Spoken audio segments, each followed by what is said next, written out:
Guys আশা করছি তোমরা অনেক ভালো আছো, আমিও ভালো আছি। তাই চলো আজকে এই তাওয়াটা আমি কিন্তু সিজলিং করব। এই তাওয়াটার সঙ্গে তোমরা কিন্তু কম বেশি সবাই পরিচিত।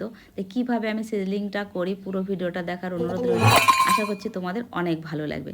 যারা ফেসবুক পেজ থেকে দেখছো তারা পেজটিকে ফলো করে পাশে থেকো, আর যারা ইউটিউব থেকে দেখছো তারা আমার চ্যানেলটিকে সাবস্ক্রাইব করে বেল বাটনটা অন করে দিও, এরম নিত্য নতুন সমস্ত সংসারের খুঁটিনাটি সমস্ত কিছু শেয়ার করার জন্য। তাই চলো কথা না বলে শুরু করে দিই।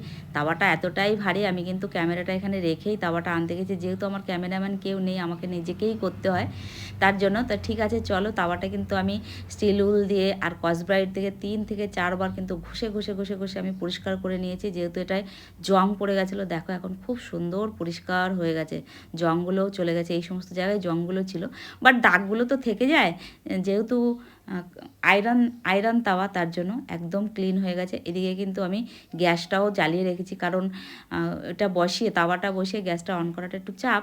তো তাওয়াটা আমি এই গ্যাসটা অন করে রেখেছি, আর এদিকে কিন্তু আমি পেঁয়াজও কেটে রেখেছি। 2 হাত দিয়েই আমার এটা চাগাতে অসুবিধা হয়। এখন ভাবছি এত ভারী না নিলেই হতো।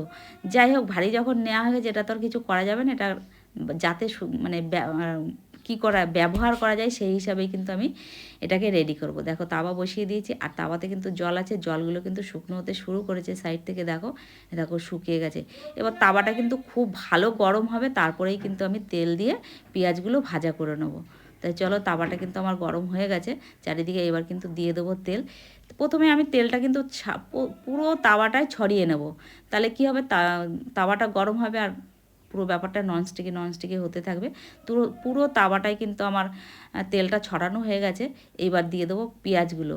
যেহেতু এত মোটা তাওয়া তো একটু টাইম লাগবে, 6-7 এমএম মতন এটা মোটা, কি 10 এমএম, যাই হোক অনেকটা মোটা। এই দেখো তোমরা বুঝতে পারবে, মানে ভিডিওতে কতটা বোঝা যাচ্ছে আমি জানি না, কিন্তু হাত দিয়ে যদি সামনে থেকে দেখতে তোমরা তাহলেই বুঝতে পারতে।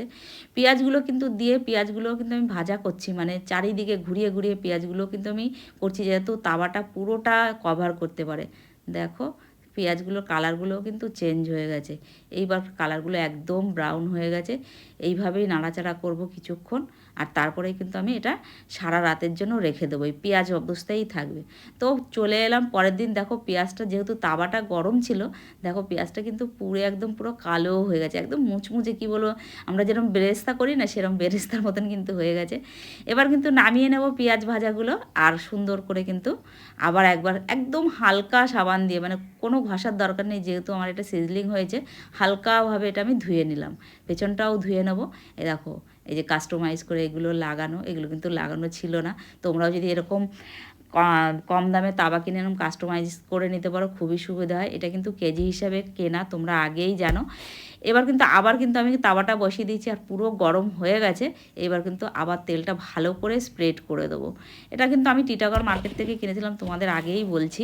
ওখানে কিন্তু আমার 95 টাকা শুধু কিলো নিয়েছে, আর আমি বালিগঞ্জ যেটা দাম করেছিলাম 200 টাকা কিলো চাইছে, মানে কেজিতে, মানে 7 কেজি তো আমার 1400 টাকা এখানেই হয়ে যেত, সেখানে আমার 600 টাকায় হয়ে গেছে, বোঝো।